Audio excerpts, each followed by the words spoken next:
Okay, we got a 2020 Dodge Ram. We end up adding the shock sensor to the factory alarm system because what happens to these type of trucks, the only way the alarm fires off is somebody opens the door. So I can sit here and get a baseball bat and break all the windows, destroy this whole truck, steal everything off the truck without opening any of the doors, and nothing's gonna set off the alarm. So by adding the shock sensor kit to the actual factory alarm, one of the advantages that you don't have to carry an extra aftermarket remote control, which if you have this type of beautiful remote control, I can't sit here and blame anybody for wanting not to have to carry another remote control. So yeah, it's already installed. So I'm gonna go ahead and bang on the window. Before I can bang on the window, actually break it, like I say, destroy the whole truck. The only way the alarm sets off is if a door is open.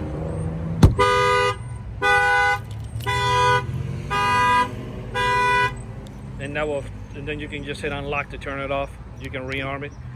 Yeah, this shock sensor add-on was installed here in Miami, Florida by Auto Alarm Specialists. On numbers at 305-298-4814. That's 305-298-4814. And yes, we do have free mobile service. Thank you for watching this video.